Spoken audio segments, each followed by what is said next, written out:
मुद्दे पे वोट दें। हम इसी मुद्दे पे वोट देंगे, वरना हम खड़ी बिस्तर गोल कर देंगे बीच में। क्या समझते हैं ये लोग? अगर वो कहता है कि इकोनॉमी आपकी डाउन जा रही है तो आपके जो प्रोपेगेंडा चल रहा है आपके बेरोजगार की बात कही। हाँ, वास्तव में इनके एक नेता है, वायनाड के सांसद है, बहुत बेरोजगार है, ढूंढ रहे हैं, कहीं नया यात्रा घूम रहे हैं, कहीं भारत जोड़ो यात्रा है। शायद उनका करियर इस बार हमें लगता नहीं है भारत के प्रधानमंत्री बने। मौजूदा सरकार ने की नहीं किए। आप बोलेंगे तो सीधा बुलडोजर लाके घर पे खड़ा कर दिया जाएगा। इसकी आज का नमस्कार साथियों, आप देख रहे हैं द खुलासा न्यूज और मैं हूं आपका अपना साथी हेमंत कुमार गुप्ता। साथियों, लोकसभा चुनाव 2024 संभावनाएं हैं कि अगले माह हो सकते हैं या उसके अगले माह हो सकते हैं। कहीं दूर दूर तक अभी आचार संहिता की गूंज नहीं है, लेकिन इसके बाद भी प्रमुख राजनीतिक दलों में सियासी जंग तेज हो गई है। इसी सियासी जंग 2024 को लेकर हम आपके बीच आ पहुंचे हैं, जहां आप हमारे साथ देख सकते हैं कि सभी प्रमुख पार्टियों के बड़े कद्दावर नेता यहां पर हैं, जो तैयारियां कर रहे हैं, जोर शोर से पूरा दमखम दिखा रहे हैं कहीं ना कहीं अपनी पार्टी को विजय बनाने के लिए। ऐसे में जनता जनार्दन या ये कहें वोटर जिन्हें हम कहते हैं भाग्य विधाता, वो तय करेंगे कि सरकार किसकी बनेगी और यहां से कौन, झांसी से कौन जीतेगा। लेकिन तैयारियां जोरों पर है। हम बात करना चालू करेंगे। हम आपको बता दें, पहले इंट्रोड्यूस करा देते हैं, हमारे साथ समाजवादी पार्टी के बड़े कद्दावर नेता सुदेश पटेल जी हैं, जो पूर्व जिला अध्यक्ष थे। साथ ही साथ भारतीय जनता पार्टी से हमारे साथ संजीव अग्रवाल लाला व रोहित गोटनकर जी हैं। आम आदमी पार्टी से हमारे साथ अरशद जी हैं, जो जिलाध्यक्ष हैं व उनके सहयोगी हैं। साथ ही साथ उन प्रमुख हस्तियों में हम बात करेंगे जीतू सोनी जी का, जो व्यापारी नेता हैं, जो चुनाव को करीब से देखते हैं और कहते हैं कि सरगर्मी बाजार से शुरू होती है और बाजार के लोग ही उसको पहचान पाते हैं। हम शुरुआत करते हैं सत्ता पक्ष से। कैसा रहने जा रहा है 2024 का चुनाव, क्या तैयारियां हैं? देखिए, हम लोग तो जिस दिन से चुनाव लड़के खत्म होते हैं उसी दिन से दूसरे चुनाव की तैयारी में हम लोग लग जाते हैं। निश्चित रूप से हम लोगों की पूर्ण तैयारी है और हम लोग 400 पार होने वाले हैं। 400 पार बिल्कुल होने वाले हैं। चलिए, हम सुदेश पटेल जी के पास आएंगे और पहला सवाल हमारा यही रहेगा, क्या लगता है 5 साल में जो वादे किए गए थे वो पूरे हुए हैं? मौजूदा सरकार ने किया? नहीं किए। नहीं किए। कहाँ विफलताएं दिख रही है? हर स्तर पर आज प्रदेश का किसान मजदूर परेशान है और तमाम लोग जो तमाम छोटी छोटी नौकरियों में हैं, चाहे संविदा कर्मी हो, चाहे अल्पसंख्यक तबके के लोग हों या अनुदेशक हों, शिक्षा मित्र हों, सभी लोग दुखी हैं। छोटा व्यापारी भी बहुत दुखी है। रूखा सूखा भूखा पानी और पलायन, सरकार सफल हुई है इन बुंदेलखंड की बड़ी समस्याओं को निपटाने में? इन समस्याओं के लिए वही काम है जो अखिलेश जी ने किया था, इसके अलावा कोई बड़ा काम बुंदेलखंड में नहीं हुआ है। समाजवादी पार्टी की क्या तैयारी चल रही है? समाजवादी पार्टी की पूरे प्रदेश में, उत्तर प्रदेश में बूथ स्तर पर बहुत मजबूती से तैयारी है। सभी सीटों पर बहुत अच्छे से चुनाव लड़ा जाएगा। इंडिया गठबंधन एक तरफ है, एक तरफ एनडीए गठबंधन है, तो क्या लगता है राम मंदिर से बेड़ा पार लग जाएगा? देखिए, ऐसा है कि ये गठबंधन नहीं है, ठगबंधन है। इन लोगों के आपस में एक दूसरे से विचार नहीं मिलते हैं। अभी आगे देखेंगे आप लोग, कुछ दिनों बाद सीट के बंटवारे पे आपस में झगड़ा होगा। क्योंकि ये बताने की जरूरत नहीं है, इसके पहले भी कई बार हो चुका है। और भारतीय जनता पार्टी ने जो वादे किए थे, उनके घोषणा पत्र में अयोध्या भी था, धारा 370 भी थी, तो पूरे किए हैं। अब हमने क्या किया है जनता को पता है और जनता उस पर वोट हम लोगों को करेगी और निश्चित रूप से हमें विश्वास है कि भारतीय जनता पार्टी के पक्ष में ये जनता मतदान करने वाली है और हम लोग भारी मतों से जीतने वाले हैं। चलिए, हम वापस आप तक आते हैं, हम आम आदमी पार्टी तक भी जाते हैं। क्या लगता है किस मुद्दे पे चुनाव होगा? राम मंदिर बड़ा मुद्दा रहेगा या विकास? देखिए, मोदी जी की ने जब सरकार बनाई थी 2014 में सबसे पहले, तो वो विकास के ही मुद्दे पे बनाई थी। लेकिन 1 साल भी नहीं बीत पाया था कि वापस जो उनका एजेंडा था वो हिंदुत्व और राम मंदिर पर आ गया। लेकिन जो जनता है उसको ज़रूरत रोज़गार की है, महंगाई कम करने की है, मूलभूत आवश्यकताओं की है। भले ही भाजपा और मोदी सरकार कितना भी जनता को मंदिर में या जो भी 370 की बात हो उसमें उलझाए, लेकिन आखिरी जो रिक्वायरमेंट है, आखिरी जो ज़रूरत है इंसान की, वो उसको प्लेट में उसके रोटी चाहिए और उसकी क्षमता के अंदर उसको सारी चीज़ें चाहिए जो मोदी सरकार देने में पूरी तरह से विफल रही है। और दोनों बार जब जब वो विफल हुए हैं, उन्होंने कोई ना कोई हथकंडा चलकर जनता को उलझाने के लिए एक ऐसा कोई मुद्दा उठाया। आम आदमी पार्टी कहीं ना कहीं बहुत आरोप लगाती रही है भाजपा पर कि कहीं ना कहीं ईडी का दुरुपयोग हो रहा है। ये तो सब पूरा देश देख रहा है, और इसमें आज एक छोटे से अगर बच्चे से भी आप पूछ लें तो ये कोई अब रॉकेट साइंस नहीं रह गई है। सबको साफ साफ दिखता है कि भाजपा के चाहे नेता हों, उन पर भी बहुत गंभीर आरोप रहते हैं, विपक्ष के ऊपर भी रहते हैं, लेकिन जो विपक्षी नेता या तो भाजपा के साथ गठबंधन में आ जाता है या भाजपा में शामिल हो जाता है, उसके सारे केस बंद हो जाते हैं। और जो विपक्षी नेता आवाज उठाते हैं, उनके ऊपर बिना सबूत के उनको किसी भी तरह ये इनके प्रकरण ईडी को भेजकर उनको जो है गिरफ्तार करवा लिया जाता है और बिना किसी सबूत के जेल में रखा जाता है। यही जो चलन है, ये इस समय पूरा देश जो है बड़ी आसानी से समझ में आ रहा है सबको और देख रहा है। चलिए हम व्यापारियों तक भी पहुंचेंगे। व्यापारी इस बार किस मुद्दे पे वोट करने जा रहे हैं? व्यापारी निश्चित विकास के मुद्दे पर वोट करने जा रहे हैं। और वर्तमान नीतियों में आपने देखा होगा सरकार ने वास्तव में व्यापारियों के लिए जो किया है वो बहुत अभूतपूर्व है। सरकार ने जो बुंदेलखंड के लिए किया है, पिछली सरकारों को भी बहुत मौके मिले हैं, कई सरकारें रही हैं, बसपा की सरकार रही है कई बार, 4 बार 5 बार, समाजवादी पार्टी की सरकार रही है, कांग्रेस की भी सरकार रही है।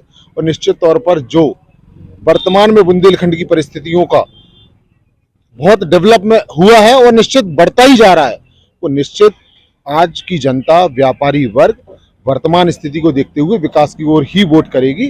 और अगर कोई भी पार्टियां ये आरोप लगाती हैं कि विकास नहीं हुआ है तो निरंतर गलत है। ये सारी क्या लगता है भारतीय जनता पार्टी को झांसी ललितपुर सीट से प्रत्याशी बदलने की आवश्यकता है? प्रत्याशी कोई भी होगा, प्रत्याशी कमल का फूल है जनता का। क्या प्रत्याशी बदलने की आवश्यकता है? नहीं, कोई आवश्यकता नहीं है प्रत्याशी बदलने की, क्योंकि पूर्व में भी जो प्रत्याशी रहे हैं माननीय सांसद जी, उन्होंने भी बहुत काम कराया है। चलिए बात करते हैं, क्या लगता है किसके बीच महामुकाबला रहेगा? कोई टक्कर में नहीं है, वन साइड चुनाव है, कोई टक्कर में नहीं है, किसी को चुनाव लड़ने की जरूरत नहीं है। और कोई लड़ेगा तो निश्चित सारे लोगों की जमानत। लोकतंत्र का त्योहार है, या चुनाव तो जरूर होगा। आपको क्या लगता है महामुकाबला किन के बीच रहेगा? चंद इस समय जो इंडिया गठबंधन बना है, हमारा जो भी संयुक्त प्रत्याशी होगा, इंडिया गठबंधन की सारी पार्टियां पूरे दमखम से, पूरे जोर से उस प्रत्याशी के साथ चुनाव अभियान में अपना पूरा योगदान देंगी। और जो भाजपा का जो भी प्रत्याशी होगा, किसके बीच रहेगा महामुकाबला? मामला भाजपा और जो इंडिया गठबंधन है उन्हीं के बीच में जो है मुकाबला रहेगा। किसके बीच रहेगा महामुकाबला? कोई टक्कर में है ही नहीं है, सोचना भी गलत है। किसके बीच महामुकाबला, किसके बीच रहेगा? महामुकाबला तो वही भाजपा, मैं तो ये कहूँगा मुकाबला ही नहीं है। आपको क्या लगता है? महिला नेत्री हमारे साथ है, महामुकाबला किनके बीच होने जा रहा है? महामुकाबला तो आप देख ही रहे हैं किस तरीके से चलेगा, लेकिन हमारा इंडिया गठबंधन जीतेगा ही। चलिए हम सत्ता पक्ष की तरफ भी लौटते हैं। क्या लगता है महामुकाबला किसके बीच है? ये मुकाबला पहली बात तो एक तरफा है। लोकतंत्र में अगर आप देखें तो जनता का निर्णय होता है। अभी 3 महीने पहले आपने मध्य प्रदेश, छत्तीसगढ़, राजस्थान की जनता ने जिस प्रकार मोदी जी को आशीर्वाद दिया है, तो वो तो सब ना नुकुर है कि कुछ है। और रही गठबंधन की बात, तो आप आज बहुत बड़ा अच्छा आवेदन है। किसानों के बड़े नेता आदरणीय चौधरी चरण सिंह जी को भारत रत्न मिला। कर्पूरी ठाकुर, ये बताइए कि महामुकाबला किसके बीच? महामुकाबला हमें लगता है कि ये 2 लोग हैं, एक मोदी जी को लाना चाहते हैं और एक मोदी जी को हराना चाहते हैं। और ना दल है, पहली बात तो ना कांग्रेस है, ना सपा है, ना बसपा। वो खुद कह रहे हैं कि हम गठबंधन में हैं, उनके दल ही खत्म हो गए। 2 लोग रह गए, एक मोदी जी को लाना चाहते, एक मोदी जी को नहीं लाना चाहते। लेकिन छत्तीसगढ़, राजस्थान और मध्य प्रदेश के चुनाव में जनता ने तय कर दिया है कि केंद्र में मोदी जी को फिर से लाया जाएगा। क्या लगता है झांसी से भाजपा प्रत्याशी को बदलने की आवश्यकता है? नहीं, बिल्कुल नहीं है। जो प्रेजेंट में वो बहुत अच्छा काम कर रहे हैं, कोई जरूरत नहीं है। आपके क्या विचार हैं मौजूदा सांसद पर? ऐसा है कि भारतीय जनता पार्टी की जो सांसद हैं अनुराग शर्मा जी अच्छा काम कर रहे हैं, और सांसद का टिकट देना, विपक्ष आरोप लगा रहा है पूरी तरह विफल है। देखिए, विपक्ष का काम है आरोप लगाना, उनकी मजबूरी भी है, अगर नहीं लगाएंगे तो उनका क्या काम चलेगा, हमारी थोड़ी तारीफ करेंगे। विपक्ष में हम लोग भी रहे, विपक्ष का काम है और अच्छी बात है, उन्हें लगाना भी चाहिए। विपक्ष अगर हमारी हाँ में हाँ मिलाएगा, विपक्ष किस काम का। चलिए हम विपक्ष तक भी बात पहुंचते हैं। क्या लगता है महामुकाबला किसके बीच रहेगा? कोई मुकाबला नहीं है, जनता आप समझ चुकी है। न 15 लाख रुपए आए, न 2 करोड़ नौजवानों को हर साल इन्होंने नौकरी देने का वादा किया था, न कोई नौकरी मिली, न किसानों का आय दोगुनी हुई। हर मुद्दे पर ये फेल हैं और अब की बार निश्चित तौर पर मोदी जी को देश की जनता हटाने जा रही है और नया प्रधानमंत्री देश को मिलने जा रहा है 2024। राम मंदिर कितना बड़ा मुद्दा रहेगा इस चुनाव? राम मंदिर, राम के साथ पूरे देशवासी हैं, लेकिन ये लोग राम के साथ नहीं हैं। ये लोग अपनी सत्ता लाने के लिए राम का उपयोग कर रहे हैं और ये जनता अच्छी तरह समझ चुकी है। तो अब इनके बहकावे में जनता आने वाली नहीं है। बात मुद्दों पर होगी, अब धार्मिक मुद्दों पर जनता बहकने वाली नहीं है। अब धार्मिक मुद्दों पे जनता नहीं बहक। महामुकाबला किसके बीच रहेगा? हमारे राम राजनीति के राम नहीं है, महात्मा गांधी के राम हैं। पतित पावन सीताराम, ईश्वर अल्लाह एक ही नाम। तो राम तो सबके हैं, राम तो भगवान हैं। हाँ, एक दल विशेष ने उनको राजनीति में सत्ता में आने के लिए उपयोग किया, ये उनका अपना तरीका है, लेकिन हम लोग भी राम का सम्मान करते हैं, उनको भगवान के रूप में मानते हैं। हम लोग भी उनके अनुयायी हैं। उनके क्या लगता है अगर इंडिया गठबंधन में पूर्व सांसद चंद्रपाल सिंह यादव को टिकट मिलता है, वो ज्यादा महामुकाबले में रहेंगे या पूर्व सांसद प्रदीप जैन आदित्य को टिकट मिलता है तो वो मौजूदा सांसद अनुराग शर्मा के बीच उनके बीच ज्यादा महामुकाबला होगा? ये विषय हमारे हाईकमान का है, चाहे प्रदीप भाई साहब लड़े या बुंदेलखंड के किसानों गरीबों के नेता डॉक्टर चंद्रपाल सिंह जी, जो हम लोगों के नेता हैं और जिन्होंने एक आम परिवार से, आम गांव से, आम किसान घर से निकल करके स्वतंत्रता संग्राम सेनानी के घर में जन्म लेकर के विश्व स्तर पर हम लोगों को एक पहचान दी है, झांसी को एक पहचान दी है और वो निश्चित रूप पर से महामानव हैं और हम लोग के का सौभाग्य है कि हम लोग उनके नेतृत्व में काम करते हैं। गगरिया टूट जाए खसम, गगरिया ना टूटे चाहे खसम मर जाए। लोग, भाजपा कहती है हमने हर घर पर नल पहुंचा दिया है और जल पहुंच रहा है। कितनी सच्चाई है इनके दावों? जल हो गया, शौचालय हो गया, भोजन छिन गया, तो फिर क्या औचित्य बचा? इतनी महंगाई है, इतनी बेरोजगारी है कि आज लोगों को भोजन करना बड़ा महंगा और कठिन पड़ रहा है। संजीव अग्रवाल जी के पास आएंगे। क्या लगता है कि मुख्य मुद्दा फिर से क्या रहेगा? राम मंदिर? देखिए, ऐसा है, अगर ये लोग राम को मानने वाले लोग होते तो जिस दिन प्राण प्रतिष्ठा हुई तो वहाँ ना समाजवादी पार्टी का कोई नेता गया, ना कांग्रेस का कोई नेता गया और ना कोई गया। केवल भारतीय जनता पार्टी, और भारतीय जनता पार्टी में विचारधारा रखने वाले और राम में विचार धरने वाले अगर कोई लोग हैं तो भारतीय जनता पार्टी के लोग हैं। और मैं आपको बता दूं ये निश्चित रूप से कि आप विकास की बात कर रहे हैं तो विकास जितना भारतीय जनता पार्टी के समय में हुआ है, चाहे राज्य का हो चाहे केंद्र का हो, इससे पहले कभी नहीं हुआ है।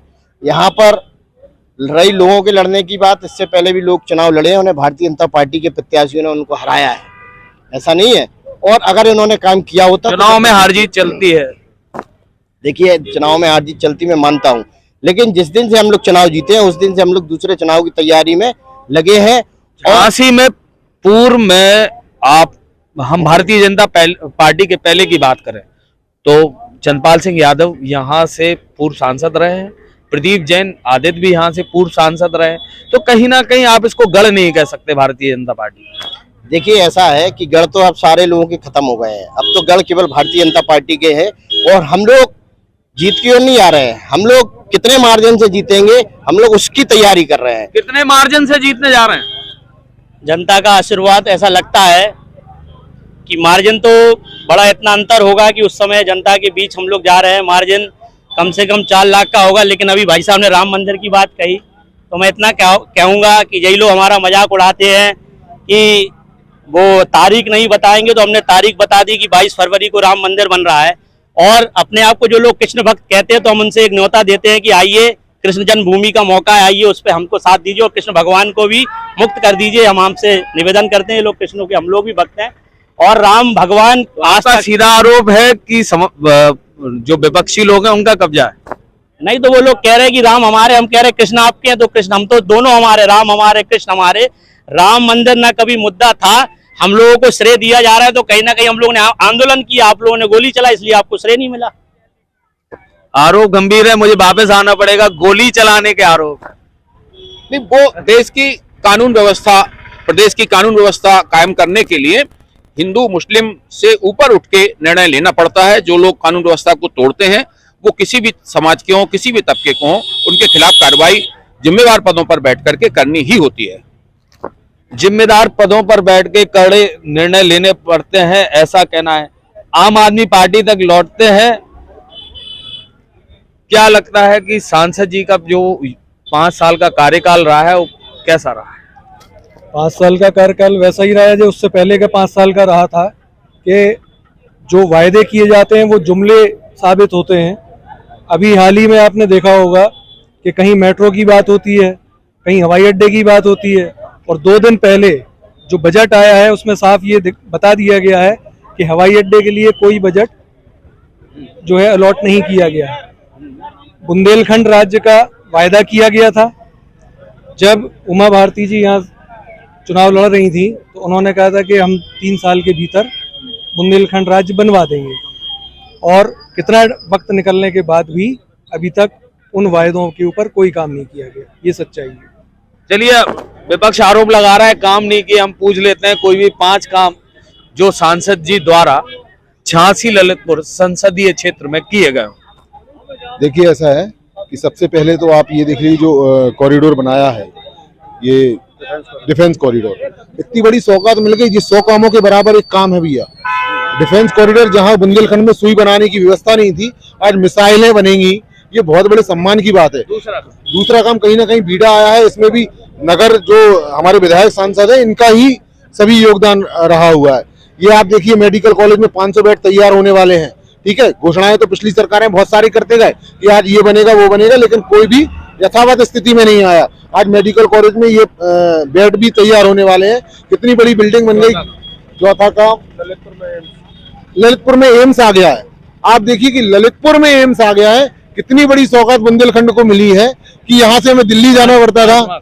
5 में बहुत सारे काम है, कितने काम गिराए। आतिया ताल अच्छा हो गया हमारा, ये धर्मशाला अच्छी हो गई, जहाँ लोग जाते नहीं थे, गंदे नाले बहते थे, आज वहां पर पर्यटक स्थल बन गया भैया। लोग घूमने जा रहे हैं, रहने जा रहे हैं। अभी यहीं ऊपर चले जाओ, कितनी जनता दौड़ लगाती हुई किले जा रही है। ये ऐतिहासिक रोड बन गई भैया। ये जो शिमला में और मनाली में जिसको मॉल रोड कहते हैं हम, ये झांसी और बुंदेलखंड की सरकार के बाद भी मलिन बस्तियों का क्या हाल है। भाजपा की ये नीति है कि जहां अमीर लोग रहते हैं, अमीरों की सरकार, रोडें चौड़ी जो हैं उनको चमका दो, और जो मलिन बस्तियां हैं वहां पे पैर रखने की जगह नहीं है, लोगों के दरवाजे के ऊपर कीचड़ भरी हुई है। हमारे साथ कांग्रेस के मोहम्मद जावेद साहब भी जुड़ गए हैं, कांग्रेस से पूर्व पार्षद रहे हैं, एक प्रमुख दल से जुड़े हुए हैं। कांग्रेस जो है सत्ता पक्ष आरोप लगा रही है कि विकास पहले की सरकारों में नहीं हुआ है, जो विकास हुआ है भारतीय जनता पार्टी में। अगर इन लोगों की माना जाए तो 2024 के बाद ही भारत आजाद हुआ होगा। इससे पहले तो कांग्रेस ने कुछ करा ही नहीं होगा। पाकिस्तान के 2 टुकड़े करने वाली इंदिरा गांधी थी। जब एक हमारा पाकिस्तान से कभी जंग होता है तो अब क्या हो रहा है, वहाँ पर आए दिन मुद्दे उठ रहे हैं पाकिस्तान को लेकर के। 2024 के बाद की जो काम है, जैसे एक बार और मेरी यहीं पर डिबेट में बात हुई थी, उस समय भाजपा के ही एक कार्यकर्ता ने बात रखी थी कि हाल ही में बना हुआ देख लो किला, वो किला भी शायद इनकी टाइम में बना होगा, ये तो अभी का नहीं बना। उस टाइम में जब शायद मुक्ता काजी मंच पे डिबेट चल रही थी, वो मैं ही उसमें साथ खड़ा था उनके। उसमें बात मैंने उनसे कहा था कि बात विकास पे की जाए तो बात करें, अगर बात हिंदू मुस्लिम से हटके की जाए तो बात करी जाए। भारतीय जनता पार्टी कहती है कि हम विकास के मुद्दे पर ही चुनाव लड़ने जा रहे हैं। बिल्कुल विकास गिनाइए ना, शिक्षा के विकास गिनाइए, रोजगार देने वाले विकास गिनाइए। ऐसा कौन सा काम किया है ना जिससे लोगों के रोजगार मिल गया हो, जिसको रोजगार छिना नहीं हो। आज लोग बाग रोजगार के लिए दर दर की ठोकरें खा रहे हैं, उनका रोजगार है ही नहीं। दुकानों पे, व्यापारियों पे, व्यापार में, मार्केट में वो बजट ही नहीं आ रहा है कि आदमी अपनी जेब का पैसा खर्च कर सके। घर बैठा है आदमी। क्या लगता है राम मंदिर कितना बड़ा, राम मंदिर का मुद्दा कितना बड़ा रहेगा इस चुनाव? राम मंदिर बना है, मैं उसके लिए बहुत बहुत धन्यवाद देता हूँ सरकार को कि उन्होंने मंदिर बनाया है, अच्छी बात है। लेकिन लोगों के रोजगार की बात करिए ना, मंदिर से रोजगार कैसे मिलेगा? बड़ा आरोप है कि रोजगार और शिक्षा के विषय में काम नहीं हुआ है कांग्रेस। अभी उनने बेरोजगार की बात कही। हाँ, वास्तव में इनके एक नेता है, वायनाड के सांसद है, बहुत बेरोजगार है, ढूंढ रहे हैं, कहीं नया यात्रा घूम रहे हैं, कहीं भारत जोड़ो यात्रा है। शायद उनका करियर इस बार हमें लगता नहीं है भारत के प्रधानमंत्री बनेंगे। वो बेरोजगार हैं और लोग बेरोजगार हो सकते हैं। रोजगार की बात है तो हमारे मोदी जी ने भी आर्थिक आंकड़े दिए कि उसमें अभी तक हम लोग इतने लोगों को रोजगार दे चुके हैं। उनको लगेगा कि बेरोजगार है क्योंकि उनके राहुल गांधी बेचारे अभी तक 10 साल से बेरोजगार है, शायद उनको इसलिए उसका दर्द है। चलिए हम और विपक्ष के पास पहुंचते हैं। समाजवादी पार्टी का आपने बात सुनी है कि जहां कांग्रेस करी है शिक्षा पे कोई काम नहीं हुआ, रोजगार पे कोई काम नहीं हुआ। कितना समर्थन करते हैं आप कांग्रेस का? जावेद भाई ने बिल्कुल सही बात करी। बीजेपी ने जो वादे जिस चुनाव में किए, 2014 में जो वादे किए इन्होंने, 2019 में उन वादों की कोई बात नहीं की, दूसरी बातें करी। 2019 में जो बातें करी उनकी कोई बात नहीं करी। 2024 में राम को लेके आना पड़ा। राम हमारे लिए आस्था का विषय है, लेकिन इनके लिए राजनीति का विषय है। ये लोग राम के नाम पर राजनीति करने वाले लोग हैं। अगर पूरे चारों शंकराचार्य कोई राम मंदिर के उद्घाटन में नहीं आया, क्यों नहीं आया? क्योंकि मंदिर पूर्ण हुआ ही नहीं था और 2024 से पहले उनको उद्घाटन करना ही था, क्योंकि राजनीति का विषय है। राम को नहीं लाना था इनको खुद सत्ता में आने का जरिया राम को बना रहे हैं और हम लोगों के लिए राम आस्था का विषय है, राजनीति का विषय नहीं है। चलिए बात फिर भारतीय जनता पार्टी तक पहुंचते हैं और फिर से एक बार जानेंगे कि सांसद जी के 5 काम जो उन्होंने इस संसदीय काल में किए हो। भाई साहब से पूछिए आप, मैं नहीं बताऊंगा। हमारे सांसद जी काम कर रहे हैं। अब देखने को है कि सांसद जी के 5 काम, सांसद जी काम 5, हमारे प्रधानमंत्री के जो काम है वो हमारे सांसद जी कर रहे हैं। हमारा मेडिकल कॉलेज बन रहा है। आप अभी झांसी खजुराहो लाइन में जाओ, ओरछा कितनी अच्छी रोड बन रही है।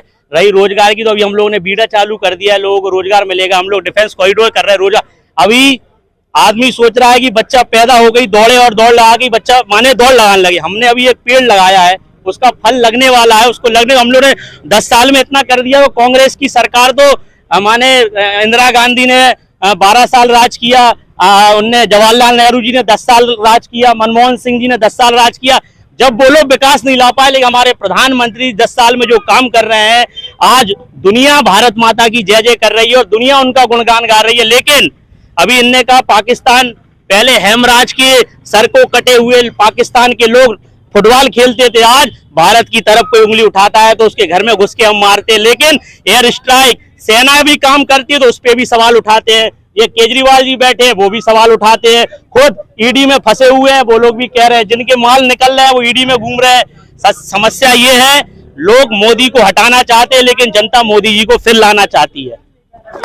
ये जो कह रहे हैं कि 10 साल में मोदी जी ने विकास किया है, तो हम बता दे रहे हैं आपको कि इन्होंने जो 60 सालों में मात्र 55 लाख करोड़ कर्ज था, उसको 155 लाख करोड़ रुपए कर्ज पे पहुंचा दिया। और ये सिर्फ आंकड़े बताते हैं, आंकड़े हैं। और ये सिर्फ आंकड़े देखना चाहते हैं, आंकड़े देखना चाहते हैं। किसकी? अरे तो आपके खिलाफ कोई बोल लेता है उसको आप मानते नहीं हो, इतनी डरी हुई है उसको मान लेते हो। भाई ये क्या बात हुई? आपके खिलाफ कोई भी कुछ भी बोले, कोई, मैं कह रहा हूँ वर्ल्ड बैंक। मेरा नाम है सर जितेंद्र यादव। कहाँ के निवासी हैं? जी हम अभी तो हाल फिलहाल यहीं रह रहे हैं, तो बाकी निवासी हम जिला जालौन के हैं। कोई भी आप वर्ल्ड बैंक की रिपोर्ट को नकार देते हैं। अगर वो कहता है कि इकोनॉमी आपकी डाउन जा रही है तो आपका जो प्रोपेगेंडा चल रहा है आपके खिलाफ, भाई आप एक्सेप्ट तो करो कि हम गलत कर रहे हैं, हम इस क्षेत्र में काम करेंगे। मनमोहन सिंह के समय हमारी अर्थव्यवस्था 10वीं थी, आज हमारी 5वीं है, उसमें भी दुख होता है। मनमोहन सिंह की बात मत करिए, उसके जैसा आदमी अगर देश को नहीं मिला होता तो आज पता नहीं कहाँ होते। जनता ने उनको 2014 में क्यों नहीं जिताया? 2019 में कांग्रेस को क्यों नहीं? आपकी बात सुन लेते हैं। आपका क्या कहना है कि जो आंकड़े ये बता रहे हैं वो सही है या नहीं? जो इन्होंने कहा, ये अभी कह रहे थे नेहरू जी 10 साल राज किए, हम पढ़े 17 साल किए। मनमोहन सिंह 10 साल राज नहीं किए। राज कोई नहीं करता सर, लोकतंत्र है, यहाँ होती है जनता की सेवा। प्रधानमंत्री जो मोदी जी खुद कहते हैं, उससे पहले नेहरू जी ने कहा था कि हम जनता के सेवक हैं। तो राज तो है नहीं। बाकी हर सरकार का काम करने का तरीका अलग अलग होता है। पहले सरकारें जो थी वो इतनी एरोगेंट नहीं थी जितनी आज की सरकार है। क्या हो रही है? लोग मोदी जी के बारे में कुछ भी कह रहे, कोई कह रहा मोदी जी वो है, उल्टी सीधे सब कह रहे ये हमारे लोकतंत्र है। इंदिरा गांधी ने लोकतंत्र की हत्या कर दी, वो इंदिरा गांधी अच्छा काम था। आज लोग मोदी जी को कुछ भी कह देता है, जब भी वो सुनते हैं मोदी जी को मौत का सौदागर किया, उनने वो भी सुना।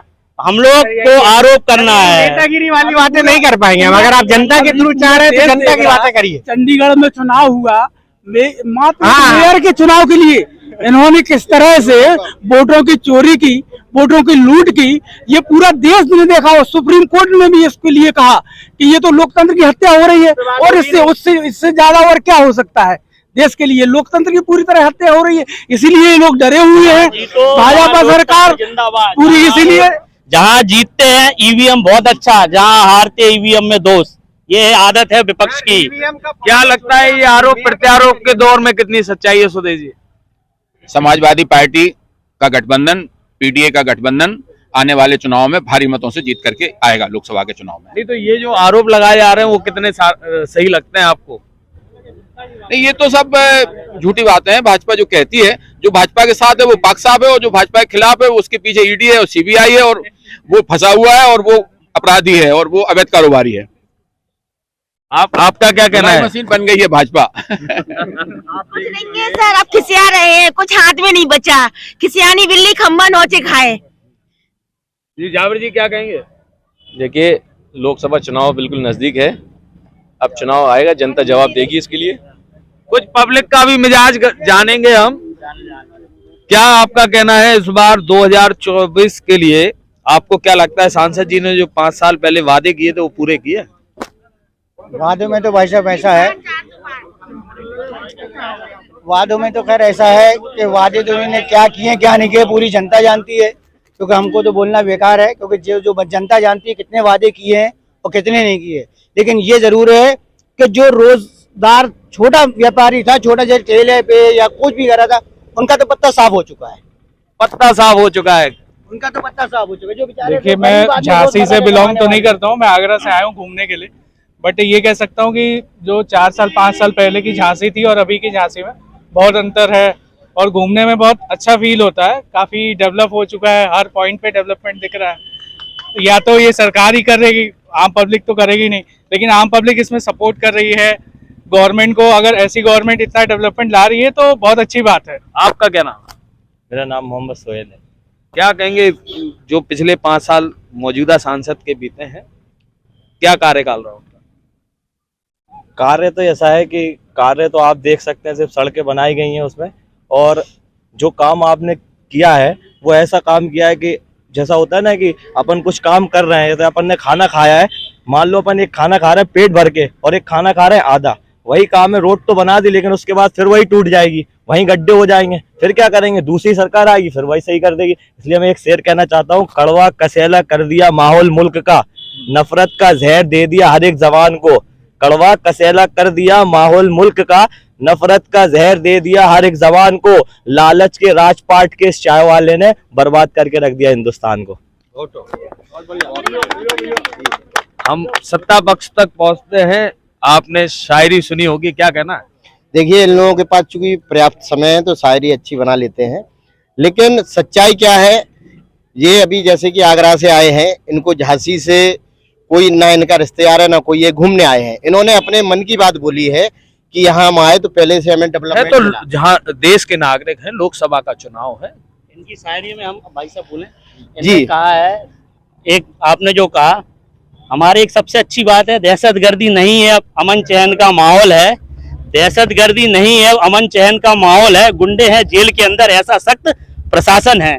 इनको लगता होगा शायद हमारे भाई की सोच जो भी हो सकता है मोदी जी जैसा दुनिया जिसको कह रही है कि विश्व शांति के लिए काम कर रहे हैं, आपको लगता होगा, इनकी अलग बात है, इनकी सोच है। शायद इंस्टाग्राम पे वीडियो नहीं देखी आपने, जो आपका जो मंदिर बनाया गया है अयोध्या, आपने शायद उसकी वीडियो नहीं देखी। कितने घर तोड़े गए, कितने घर बेरोजगार हुए हैं, वो रो रहे हैं, वो लोग रो रहे हैं और कह रहे हैं कि आप बोल रहे हैं कि राम आएंगे। राम तो आ गए, लेकिन मेरा घर उजड़ गया, मेरी दुकानें उजड़ गई। देखिए, राम तो आ गए, लेकिन मेरा घर उजड़ गया, मेरी दुकानें उजड़ गई, बीबी रो रही है, माँ रो रहे हैं, छोटे छोटे बच्चे रो रहे हैं, उनका क्या? इसको कोई नहीं दिखाने वाला। क्यों? क्योंकि हम अगर दिखाएंगे तो हम पकड़े जाएंगे, हमारा घर तोड़ दिया जाएगा, इसलिए कोई नहीं दिखा रहा, सब इसको छुपा के रख रहे हैं। हम बोलेंगे तो हमारा नाम पूछा जाएगा, आपका नाम क्या? हमारा नाम मोहम्मद सोहेल है। ठीक है सर। कहाँ रहते हैं मोहम्मद सोहेल जी? शनियापुरे में रहता हूँ। आप बोलेंगे तो सीधा बुलडोजर लाके घर पे खड़ा कर दिया जाएगा। इसलिए आज का आदमी जो है ना, खौफ से मतलब डराया हुआ है। जैसे आप कहते हैं ना, जैसे कोई टपके से नहीं, शेर से नहीं डरता है, वो पानी के टपके से डरता है, ऐसे ही मामला है। समझ रहे हैं ना आप लोग? ऐसे ही मामला है कि नहीं, कोई डर नहीं रहा है, कोई डर नहीं रहा। हम ये बता रहे हैं आपको, ये हम बता रहे हैं कि आज का जो माहौल है, हम बता रहे हैं, आपने वीडियो देखी होगी, कोई ने किसी जरा सा ही बोला और उसको लेकर के बंद कर दिया गया। और हम भी मोबाइल में आप खोल के देख लो, कितने नारे लगाए जा रहे हैं फालतू के, और ये हिंदू मुस्लिम करा जा रहा है, उनसे कुछ नहीं हो रहा। जैसे कोई मुसलमान है उस पर वो करता है, तो मुकरियान में एक लड़का, लोकतांत्रिक देश है, यहाँ बराबर से हक दिया गया है, सब हर नागरिक को एक बराबर से हक दिया गया। नहीं, एक बहुत बड़े हैं। हाँ, वो आपकी बात सही है, लेकिन हाँ मेरे हाँ देखिए ऐसा है कि चूंकि ये महोदय बोल रहे हैं कि वहां पर मकान तोड़ दिए, वहां पर ये कर दिया, वो कर दिया, इन्हें अभी कुछ पता ही नहीं है। वहां सबको उनको मुआवजा दिया गया है, वहाँ पे लोगों को मकान दिए गए हैं। न्यूज वाले क्यों नहीं दिखा रहे? क्यों नहीं दिखा रहे? फिर मैंने मोबाइल देख लिया। तो आज का जमाना, अयोध्या जाइए, सुनिए, अयोध्या जाइए, राम जी के दर्शन करिए, वहाँ सच्चाई करिए। इंस्टाग्राम में बहुत से फर्जी वीडियो चल रहा है, हमने भी दिखा देंगे क्या क्या चल रहा है। अब तुम्हें यहाँ दिखा दे, अमन चैन हम लोग लेके आए हैं। तुम्हारी व्यापारियों से और बात कर लेंगे, अमन चैन की बात हो रही है, व्यापारी कितना अमन चैन? देखिए मैं ये बात बता दूं, कई लोग क्या है कि अवैध कब्जे भी कर लेते हैं। जब अवैध कब्जे सालों से करके आए हुए हैं और निश्चित तौर पर उनकी जमीनों को कागज नहीं है, कुछ नहीं है, और सरकार ने जब ध्यान दिया तो उनकी जमीनें चली गई, तो हो सकता है कि उनको मुआवजा भी ना मिला हो। लेकिन आप ये समझिए, आप इतने सालों से व्यापार करते रहे उस जगह पे, तो आपको अपनी प्रॉपर्टी बना लेनी चाहिए थी। तो कई लोगों की ऐसी भी जमीनें चली जाती हैं जो हो सकता है इंस्टाग्राम पे रो रहे हो। और मैं एक बात बता दूं आपको कि मैं अपने मुस्लिम भाइयों से सिर्फ इतना सा निवेदन करना चाहता हूं कि आज वो जो अमन चैन की बात कर रहे हैं, जब उनका कोई मुस्लिम भाई कोई गलत काम करता है, चाहे वो फेसबुक पे हो चाहे इंस्टाग्राम पे हो, कभी भी उसके खिलाफ एक कमेंट्स नहीं लिखते वो लोग, और कभी भी एक कमेंट्स नहीं लिखते। अरशद भाई कुछ बोल रहे हैं। जो गलत करता है, चाहे वो हिंदू हो या मुसलमान, पूरी तरह से उसकी आलोचना की जानी चाहिए, की जाती है। अपवाद हर जगह होते हैं, लेकिन एक जनरलाइज वे में सामान्य तौर पर कोई भी एक जो नागरिक है देश का, वो किसी भी तरह की इस तरह की चीजें बर्दाश्त नहीं करता है और ना की जानी चाहिए। क्या लगता है कि इस बार अगर जो भी सांसद यहाँ से चुनकर आएंगे किसी पार्टी से, तो आपको क्या लगता है झांसी में और कितने विकास की जरूरत है, क्या काम होने चाहिए? निश्चित तौर पर झांसी बहुत विकास की ओर जा रहा है, और इस बार जो भी सांसद चुन के आएंगे वोट कमल का फूल होगा।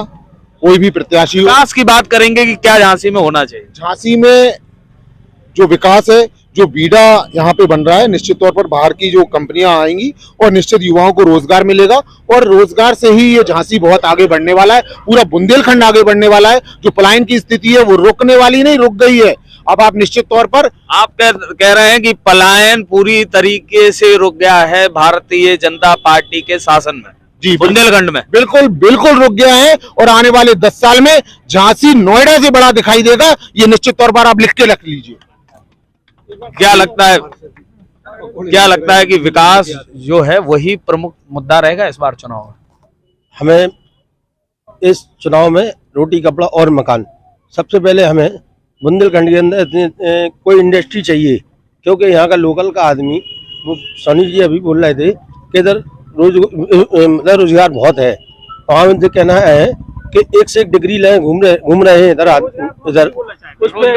हम 69 नाम कहाँ के निवासी? हम झांसी के हैं। 69,000 शिक्षक भर्ती हुई है यूपी में 2018 में। व्यापक पैमाने पे घोटाला हुआ है 69,000 में, और 7 साल से कोई भर्ती नहीं आई है इस यूपी में। और ये पिछड़ा वर्ग आयोग जो प्रधानमंत्री ने बनाया था माननीय, उसने रिपोर्ट दी होता है शिक्षक भर्ती में कि 27% ओबीसी को की जगह 3.86% रिजर्वेशन दिया गया है, जिसमें हमारी 19,000 सीटें घोटाला कर दी गई हैं। 5 जनवरी 2022 को मैं सिलेक्टेड हूँ, 6800 की लिस्ट दी, और मुख्यमंत्री ने उसमें आदेश किया कि इनकी ज्वाइनिंग दी जाए। 8 मार्च को आचार संहिता लग जाती है 22 मार्च 2022 में, और इसके बाद ज्वाइनिंग आज तक नहीं मिली है। हम लोग 600 दिन से धरना दे रहे हैं लखनऊ में, प्रधान मुख्यमंत्री हमसे मिल नहीं रहे हैं। ये हमारी पीड़ा है, और हम इस बार अगर हमें ज्वाइनिंग नहीं मिली, आंकड़ों की बात कर रहे हैं, और एक जो हवाई दावे होते हैं कि ये हो जाएगा और ऐसा है, कोई भी 7 साल से की बात करते हैं। आप सिविल हॉस्पिटल पहुंच जाइए, वहाँ जनता कितनी परेशान है। वहाँ पे एक आधार कार्ड आरोप लगा है, बड़ा आरोप लगा है, आंकड़ों के साथ लगा है, 600 दिन से धरने पर बैठे हैं। देखिए ऐसा कुछ भी नहीं है। हमारे संदीप देखिए जैसा कि हमारी बहन बोल रही है, जितने भी लीडर होते हैं सब लोडर है, ओबीसी के सब लोडर है, ओबीसी के जितने भी लोडर हैं। संदीप के सामने हम लोग 1000 बार मिलने गए, विधानसभा में बोलते हैं तो कल वो एक सिन्हा जी है संसदीय मंत्री, सिन्हा जी बोलते हैं विभाग किसका है, संदीप क्या, और बोलते कौन है, हमारे सवर्ण समाज के, हमारे ओबीसी के जितने नेता हैं बोल नहीं पा रहे हम लोगों को। हम लोग होते हैं 600 दिन हो गए माननी जी, हमारी एक मुलाकात करा दीजिए मुख्यमंत्री से, हम चले जाएंगे लखनऊ छोड़ के। एक मुलाकात करा दीजिए मुख्यमंत्री से हमारे पास, हमें इतना विश्वास है मुख्यमंत्री के ऊपर कि जिस दिन हम लोग मिल लेंगे ना उस दिन हमारी ज्वाइनिंग हो जाएगी। लेकिन ये सवर्ण के नेता प्रताप सिंह बघेल है हमारे शिक्षा विभाग में, उन लोगों ने घोटाला किया है और आज तक भी जेल नहीं जा रहे हैं। ये हम कह रहे हैं, हम इसके लिख के दे देंगे। एक बार मुख्यमंत्री साहब जितने लोग भी हो मुलाकात करा दीजिए हमारे 5 लोगों को, हम उस दिन उठ के भाग जाएंगे। भाजपा के नेता है क्यों जेल जाएंगे? अगर विपक्ष के कोई नेता होते तो अभी तक ईडी और सीबीआई पहुंच जाती। अब वो सरकार के नेता है, वो चाहे इतना घोटाला करें उनके पास नहीं जाएगी, ना ईडी जाएगी ना सीबीआई जाएगी। बड़ा आरोप लगा है। मौजूदा समय पे हम कांग्रेस और समाजवादी पार्टी तक भी जाएंगे कि घोटाले का आरोप अभी अभी लगा है। भाजपा सरकार के दौर में हर आदमी परेशान है, किसान, नौजवान, बेरोजगार, छात्र। सरकार का जो काम होता है, दवाई पढ़ाई सस्ती हो, मुफ्त हो, रोटी कपड़ा मकान सस्ता हो, बेरोजगारों को रोजगार मिले, और जो छोटी नौकरी में है, छोटे व्यापारी हैं, उनकी परेशानियों का इलाज हो। सरकार इन सब चीजों से मुंह मोड़ चुकी है। वो केवल पूरे देश में मंदिर, मस्जिद और इसी विषयों को लेकर के भाई से भाई को मतभेद पैदा करने का काम कर रही है। कांग्रेस से भी जानेंगे, घोटाले का आरोप अभी लगाया है युवक ने। अभी हम लोग बताते थे तो ये लोग कहते कांग्रेस ऐसा बता रही, अब तो आम जनता ही बता रही है आप लोगों को कि इसमें अगर जिसने बताया कि जो आदमी पे मुकदमा नहीं लिखा रहा है, जो जेल नहीं जा रहा, तो जाहिर सी बात है कि वो भाजपा में शामिल होंगे या कहीं किसी न किसी सदस्यता की पद ले ली होगी उन्होंने सदस्यता, इसलिए तो उनको जेल नहीं भेजा जा रहा। अगर किसी और पार्टी का होता या कहीं और होता तो अब तक तो जेल भेज दी गया होता। वो अंतिम बात हम जानेंगे सत्ताधारी दल से, भारतीय जनता पार्टी के नेताओं से। अभी आरोप लगा है कहीं ना कहीं घोटाले का, युवक सामने है, क्या कहेंगे? पहली बात तो जो भी अभी भर्ती हुई है वो निष्पक्ष हुई है, और योगी जी ने खुद परिणाम पत्र बांटे हैं। पहले भर्तियां आपने देखी होगी कैसी होती थी, भर्तियां अभी रोज शिक्षक भर्तियां हो रही है। कब हुई थी भर्ती? भर्ती कब आई थी? अभी पुलिस की भर्ती निकली, अभी उसका टेस्ट चल रहा है। 69,000 भर्तियां जो निकल रही है, आप ये कह रहे हैं उसमें कहीं ना कहीं निकल चुकी है। उसमें सुप्रीम 7 साल से उसमें हाई कोर्ट की कोई स्टे की दिक्कत है। और सुनिए हम बता रहे हैं, हमें जानकारी है। सुनिए इन्हीं के कोई छात्र लोग, इन्हीं के बीच के कोई छात्र लोग हाई कोर्ट में कोई अपील कर चुके हैं, हाँ कर चुके हैं, है ना, कर चुके हैं। जैसे जिसको मिल गई वो ठीक है, कुछ लोगों को उसमें उम्र से उम्र में कुछ लोग, हमें मालूम है उसमें उम्र में कुछ लोग निकल गए, उन्होंने हाई कोर्ट में रिट कर दिया। चलिए हम लौटते हैं, चलिए हम लौटते हैं। कोर्ट का कोई मामला होता है तो उसमें सरकार, उसमें जब निर्णय आएगा जब तो होगा उसमें कुछ। आप कोर्ट का मैटर समझा रहे हैं आपको। 6800 की लिस्ट मुख्यमंत्री ने दी कि इनकी ज्वाइनिंग की जाए। हम लोग ये कह रहे हैं कि आप कहते कुछ नहीं हुआ है। जो लिस्ट जारी की थी 69,000 की 67,867 5 जनवरी 2020 को जारी की गई थी। हम ये कह रहे हैं, हम लोग मांग कर रहे हैं कि लिस्ट में हमेशा से भर्ती होती, पारदर्शिता कहते हैं उसको, उसमें गुणांक कैटेगरी दिखाई जाती है कि ओबीसी के कितने भाई, जनरल के कितने भाई, एससी के कितने भाई। इस बार जो सिलेक्शन किया गया उसमें कैटेगरी गुणांक नहीं किया गया, और सुप्रीम कोर्ट ने भी कहा और कोर्ट ने भी कहा कि इनको लिस्ट दे दीजिए कितने सिलेक्शन में। बात खत्म, लिस्ट नहीं दे रहे अधिकारी आपके। देखिए कोर्ट का निर्णय आ जाएगा तो उसके बाद उस पर निर्णय लगाइए। कोर्ट के निर्णय ने ये कहा है, तो हम बता रहे कोर्ट के नाम पे में नहीं आते, या तो आप कोर्ट में नहीं आते, जब कोर्ट में आप गए तो कोर्ट के निर्णय का इंतजार कीजिए। कोर्ट के नाम पे ये हुआ कि सरकारी वकील नहीं पहुंचते हैं। और हमने आरोप भी सुने, हमने आरोप भी सुने। लेके अपने वकील कहेंगे 20 लाख रुपए लेते एक सुनवाई का वकील। चलिए अच्छा ये बताइए, आप युवक है, यूथ है, इस बार किस मुद्दे पे वोट देंगे? हम इसी मुद्दे पे वोट देंगे, वरना हम खड़ी बिस्तर गोल कर देंगे बीजेपी का। क्या समझते हैं ये लोग?